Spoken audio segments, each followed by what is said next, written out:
everyone. So now I'm back. I'm going to explain where we started after we hit bottom. So we started with books. I read a few books, and then Ethan, one of his coworkers, told us just take it one day at a time. And when you're going through having nothing left, in the previous video I said I didn't even have $1. You feel like you can't go another day. Sometimes it feels like this is impossible. What can I do? So Dave Ramsey, he has his baby steps. And for the most part, 95%, we follow them pretty well. We started with the save $1,000. We typically, on average, I'd say 350 saved. And it was just because we always had something come up. So then we would spend it and we would put it back. And then it'd be 350-ish. Then we'd spend it again because something came up. I mean, it would be like car repairs, oil change.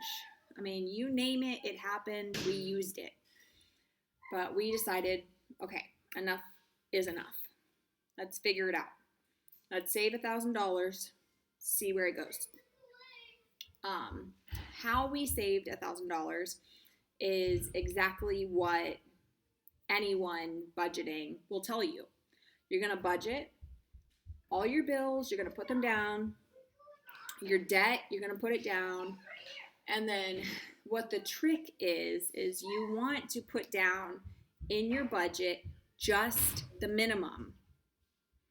The minimum. Like, you don't want to say oh, I've been paying $128 every month to my car or my student loans, but the minimum is $75. You want to start at 75. So on your paper, your computer, whatever, you will budget your bills, your groceries, everything, your debts, but the minimums, not what you're paying, not what you've been paying. You want to put down your minimum. And you'll put everything down.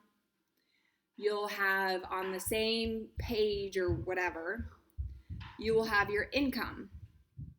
And your income, you will have it on there.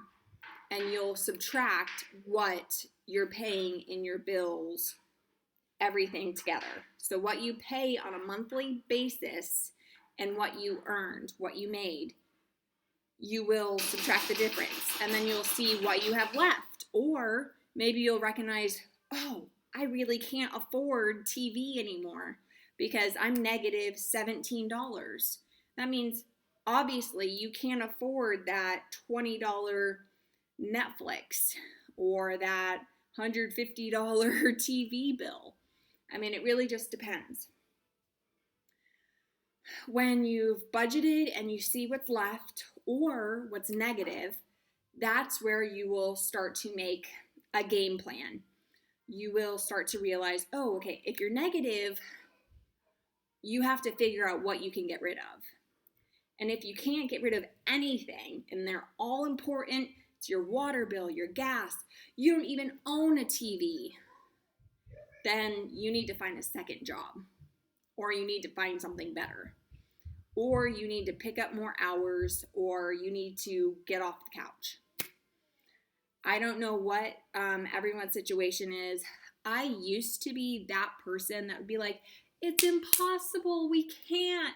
He already works, I already work, childcare, my kids. Ethan and I figured it out. We found things that we could do on the side during our free time or during our breaks at work. So he would be on a break, lunch, whatever.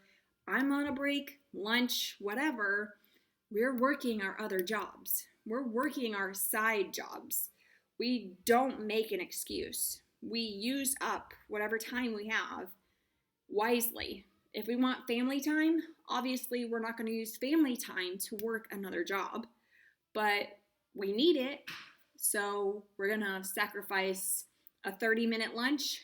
Oh, I'm going to eat in 5 minutes and I'm going to work for 25. Yes, that does mean that you're sacrificing something. But it doesn't have to be a lose-lose situation.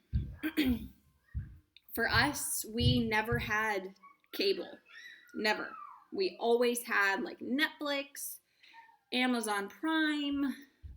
Now we have the new Hulu, Disney, ESPN. Those three, like, bundle or whatever. Every month it's like $14 or whatever. It was a win. And then we gave up Netflix because we couldn't afford both. Which is kind of hard because some of my favorite shows are on Netflix. So I did sacrifice something. But for right now, we can't afford both. So we gave up one to have the other. I mean, yes, this one's wise because we have 3 different things in one. This is just one. So I'll take it. However, so, I mean, you're always going to be sacrificing something. Another thing that we started off doing is I always say it, and then people are like, what? We sacrifice going out to eat. We sacrifice getting pizza all the time. Now, yes, some families, they're like, we do the $5 pizza from Little Caesars. Fine. However, some families will do that every week. And then if you add that together, that could be about $22 a month. 22 and you're negative 17. That means you're not eating pizza anymore. For us, we used to go to the gym all the time, and I loved it as a mom, taking their childcare, taking advantage of it, having alone time, working out, and then eventually we just couldn't afford it anymore, and we couldn't go as much as we were going. So we gave it up. We couldn't keep going. So then I had to learn, I used to work out at home, and then I went to the gym. Now I can't afford the gym, means I'm working out at home. You can always find an excuse. Always. The important part is you use someone who can give you the right advice or the right encouragement, or who can pray with you and say, this sucks, but it's not forever. And that's the important part. When you're starting, it sucks. It sucks. When you're in the middle, it sucks. Me and Ethan, we're in the middle. It sucks.